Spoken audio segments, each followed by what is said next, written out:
নমস্কার বন্ধুরা, নবদিগন্ত চ্যানেলের পক্ষ থেকে আপনাদের সকলকে জানাই স্বাগতম। তো বন্ধুরা, এই মুহূর্তে আমি আপনাদের সাথে আপনাদের সকলকে গুড মর্নিং জানিয়ে আবার একটি নতুন আপডেট নিয়ে চলে এসেছি আপনাদের জন্য আমার নবদিগন্ত চ্যানেলের মাধ্যমে। তো আপনাদেরকে আজকে আমি যে আপডেটটি শেয়ার করতে চলেছি, আজকের আপডেটটিও আপনাদের জন্য একটি গুরুত্বপূর্ণ আপডেট হতে চলেছে। আজকে 32,000-এর চাকরি বাতিল মামলা আবারও কিন্তু আদালতে উঠতে চলেছে। তো এই মামলা নিয়ে আজকে আমি বিস্তারিত আলোচনা করব, কেননা আপনারা দেখেছেন গতকালকে কিন্তু 1,000-এর জনের বেশিরও দুর্নীতির চাকরি বাতিল করেছে কলকাতা হাইকোর্ট। তো আজকে আমি এই 32,000-এর যে চাকরি বাতিল মামলা, সেই মামলা নিয়ে বিস্তারিত আলোচনা করব। তো আপনারা সম্পূর্ণ ভিডিওটি স্কিপ না করে প্রথম থেকে শেষ পর্যন্ত দেখতে থাকুন। এই ভিডিওর মাধ্যমে আপনারা অনেক ইনফরমেশন পেয়ে যাবেন। তবে তার আগে বলে রাখি, যারা প্রথমবার আমার চ্যানেলে এসেছেন আপনারা কিন্তু অবশ্যই আমার চ্যানেলটিকে সাবস্ক্রাইব করে অল নোটিফিকেশান অন করে রাখবেন। তো চলুন আমরা আজকের ভিডিওটি প্রথম থেকে শেষ পর্যন্ত বিস্তারিতভাবে জেনে নিই। বন্ধুরা, আপনারা জানেন 2014 প্রাইমারি টেটের উপর যে 42,949-এর প্যানেল তৈরি হয়েছিল, যে 42,949-এর প্যানেল নিয়ে কিন্তু গতকালকে কলকাতা হাইকোর্টে সিবিআই যে চার্জশিট পেশ করেছিল, সেই চার্জশিটের 13 নম্বর পেজে যে সমস্ত তথ্য উল্লেখ করেছে সিবিআই, তাতে কিন্তু ভয়ঙ্কর দুর্নীতি সকলের সামনে আসছে এবং এই দুর্নীতি দেখে কিন্তু অনেকেরই চোখ কপালে উঠেছে। আপনারা দেখেছেন গতকালকে আমার ভিডিওতে এবং অনেক সংবাদ মাধ্যমের চ্যানেলেও কিন্তু ওই বিষয়টি দেখিয়েছে। তো আপনারা দেখে বুঝতে পেরেছেন নিশ্চয়ই যে 42,949-এর টেট ফেল প্রার্থীকে কীভাবে পাস করিয়ে দেওয়া হতো, এবং এই 32,000-এর যে প্যানেল, সেই প্যানেলও কিন্তু 42,949 প্যানেলেরই অন্তর্ভুক্ত। এবং 32,000-এর যে প্যানেলটি সেটি কিন্তু নন ট্রেন্ড টিচারের প্যানেল, অর্থাৎ 2014 প্রাইমারি টেট পাসদেরকে যে 2016 সালে নিয়োগ করা হয়েছিল, সেখানে প্রথমে ট্রেন্ডের জন্য একটি প্যানেল বেরোয়, প্রায় 12,000 মতো ক্যান্ডিডেটের নাম সেই লিস্টে ছিল, এবং তার পরবর্তীতে কিন্তু আরেকটা লিস্ট বেরোয়, সেটি নন ট্রেন্ড ক্যান্ডিডেটদের প্যানেল। সেই প্যানেলে 32,000-এর নাম রয়েছে। তো এই 32,000-এর প্যানেল নিয়ে একাধিক মামলা ছিল কলকাতা হাইকোর্টে, এবং এই রকম 15টি কারণে কিন্তু এই প্যানেলটিকে বাতিল ঘোষণা করেন কলকাতা হাইকোর্টে সিঙ্গেল বেঞ্চের বিচারপতি অভিজিৎ গঙ্গোপাধ্যায় মহাশয়। 15টি কারণের মধ্যে সবথেকে উল্লেখযোগ্য যে কারণ ছিল সেটি হচ্ছে অ্যাপটিটিউড টেস্ট মামলা, অর্থাৎ পরীক্ষার্থীদের অ্যাপটিটিউড টেস্ট ইন্টারভিউয়ের রুলসে থাকলেও সেটি নেওয়া হয়নি। এবং অ্যাপটিটিউড টেস্টের সংজ্ঞা হিসেবে যখন বিচারপতি অভিজিৎ গঙ্গোপাধ্যায় পর্ষদের উকিলের কাছে জানতে চান, তখন উনি সেই বিষয়টি পর্ষদ থেকে জেনে আদালতকে জানান যে চক ডাস্টার নিয়ে ডেমনস্ট্রেশন দেওয়া সেটি অ্যাপটিটিউড টেস্ট, এবং সাথে ইন্টারভিউ ছিল 5 এবং অ্যাপটিটিউড টেস্টে ছিল 5 নম্বর। কিন্তু অ্যাপটিটিউড টেস্টের ক্ষেত্রে দেখা যায় যে যেহেতু অ্যাপটিটিউড টেস্ট হয়নি, সেক্ষেত্রে কিন্তু সকলের নম্বরটা এক হওয়া উচিত ছিল, কিন্তু অ্যাপটিটিউড টেস্টের পাওয়া নম্বর ক্যান্ডিডেটদের মধ্যে ভিন্ন ভিন্ন দেখা যায়। কেউ 5 পেয়েছে 5-এ, কেউ 4.5 পেয়েছে, আবার কেউ 1 পেয়েছে বা 0 পেয়েছে, এই ধরনের কিন্তু দেখা যায়। এবং যারা দুর্নীতি করে চাকরি পেয়েছে তাদের বেশিরভাগই কিন্তু অ্যাপটিটিউড টেস্টে 4.5 বা 5 করে পেয়েছে। এই বিষয়টা কিন্তু আইনজীবী তরুণজ্যোতি তেওয়ারি মহাশয় কলকাতা হাইকোর্টে ভালো করে তুলে ধরেন।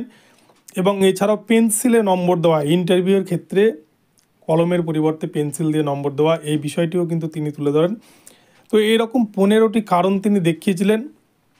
এবং এছাড়াও কোনো একটা মেরিট লিস্ট তৈরি করতে গেলে একটি বিশেষজ্ঞ কমিটি তৈরি করতে হয়, কিন্তু মানিক ভট্টাচার্য সেই কমিটি তৈরি না করেই শুধুমাত্র নিজে এবং এস বাসুরাই কোম্পানির মাধ্যমে তারা কিন্তু প্যানেলটিকে তৈরি করে এবং প্যানেল প্রকাশ করে, এমনটাই কিন্তু জানা যায়। তো এইরকম বিভিন্ন কারণে প্যানেলটিকে রিপ্যানেলের অর্ডার দেন কলকাতা হাইকোর্টের বিচারপতি মাননীয় শ্রী অভিজিৎ গাঙ্গুলি মহাশয়। এবং সেই মামলাটা কলকাতা হাইকোর্ট ডিভিশন বেঞ্চে গেলে সেখানেও কিন্তু একই রায় বহাল থাকে। এবং এই মামলাটি সুপ্রিম কোর্টে চ্যালেঞ্জ হলে সেখানে তারা জানায় যে আমরা আমাদের বক্তব্য কলকাতা হাইকোর্টে জানাতে পারিনি, একতরফা রায় দেওয়া হয়েছে, তাই আমাদের বক্তব্য যেন শোনা হয়, না শুনে যেন একতরফা রায় না দেওয়া হয়। এই আবেদনে সাড়া দিয়ে সুপ্রিম কোর্ট থেকে মামলাটিকে কলকাতা হাইকোর্টে একটি বিশেষ ডিভিশন বেঞ্চ গঠন করে সেখানে পাঠিয়ে দেওয়া হয় এবং মামলাটি বর্তমানে বিচারপতি সৌমেন সেনের এজলাসে রয়েছে এবং এই মামলার পিটিশনাররা হচ্ছে টিআরএসজি গ্রুপের সদস্যরা। টিআরএসজি দ্য রাইজিং সান গ্রুপ, এই গ্রুপ কিন্তু এই মামলাটি দীর্ঘদিন ধরে চালাচ্ছে এবং এই মামলার আজকেও কিন্তু শুনানি রয়েছে, আজকে ওঠার কথা রয়েছে মামলাটি।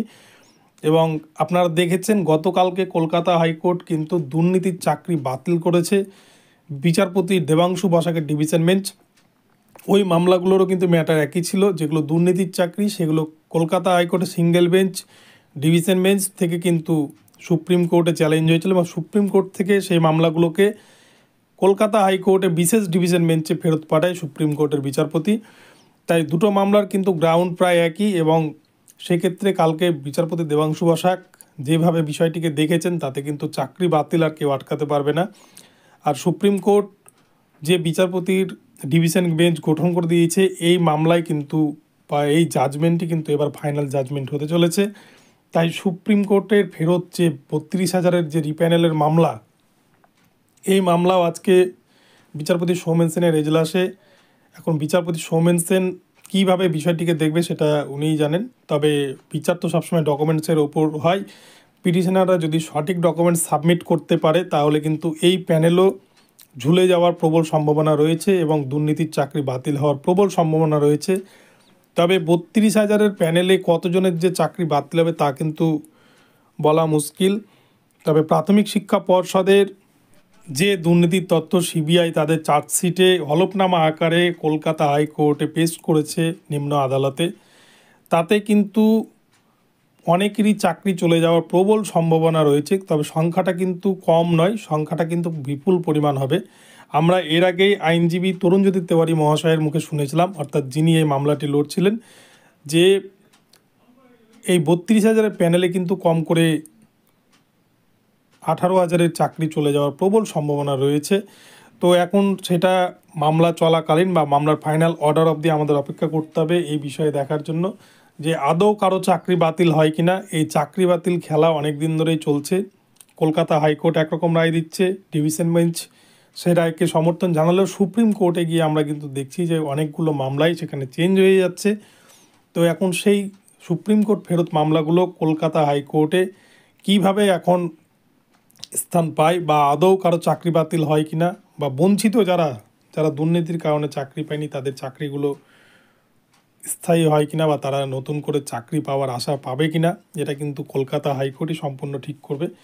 তো বন্ধুরা, আজকে এই মামলাটি উঠলে বোঝা যাবে যে কি হতে চলেছে মামলাটি প্রসঙ্গে।